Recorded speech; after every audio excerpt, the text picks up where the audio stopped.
Sandalwood ನಟ dynamic star Prajwal Devaraj ಇನ್ನಿಲ್ಲ ಎಂಬ ಸುದ್ದಿ ಸದ್ಯ ಸೋಷಿಯಲ್ ಮೀಡಿಯಾದಲ್ಲಿ ದೊಡ್ಡ ಮಟ್ಟದಲ್ಲಿ ಸದ್ದು ಮಾಡುತ್ತಿದೆ. ಈ ವಿಚಾರವನ್ನ ಅರಗಿಸಿಕೊಳ್ಳಲಾಗದೆ ಅಭಿಮಾನಿ ವಲಯವು ಆತಂಕಕ್ಕೀಡಾಗಿದೆ.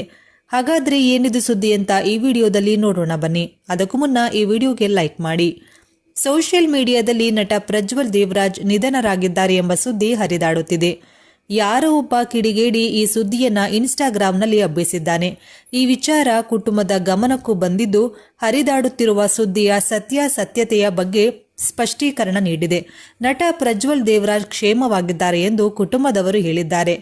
ನಟ ಪ್ರಜ್ವಲ್ ದೇವರಾಜ್ ಇನ್ನಿಲ್ಲ ಎಂಬ ಫೋಟೋ ಸಾಮಾಜಿಕ ಜಾಲತಾಣದಲ್ಲಿ ವೈರಲ್ ಆಗ್ತಿದ್ದಂತೆ ಫೋಟೋ ನೋಡಿ ಕುಟುಂಬಸ್ಥರು ಬೇಸರ ವ್ಯಕ್ತಪಡಿಸಿದ್ದಾರೆ. ಪ್ರಜ್ವಲ್ ಆರೋಗ್ಯದಲ್ಲಿ ಯಾವುದೇ ಬದಲಾವಣೆಯಾಗಿಲ್ಲ, ಅವರು ಕ್ಷೇಮವಾಗಿದ್ದಾರೆ. ಸಾಮಾಜಿಕ ಜಾಲತಾಣದಲ್ಲಿ ಸುಳ್ಳು ವದಂತಿಗಳನ್ನು ಹಬ್ಬಿಸಲಾಗಿದೆ. ಪ್ರಜ್ವಲ್ ದೇವರಾಜ್ ಅವರ ಫೋಟೋಗಳನ್ನು ದುರ್ಬಳಕೆ ಮಾಡಲಾಗಿದೆ ಎಂದಿದ್ದಾರೆ. ಪ್ರಜ್ವಲ್ ದೇವರಾಜ್ ಆರೋಗ್ಯವಾಗಿದ್ದಾರೆ. ಅಭಿಮಾನಿಗಳು ಯಾವುದೇ ಆತಂಕ ಪಡುವ ಅಗತ್ಯವಿಲ್ಲ ಎಂದು ಪ್ರಜ್ವಲ್ ದೇವರಾಜ್ ಆಪ್ತ ಮೂಲಗಳಿಂದ ಮಾಹಿತಿ ಸಿಕ್ಕಿದೆ.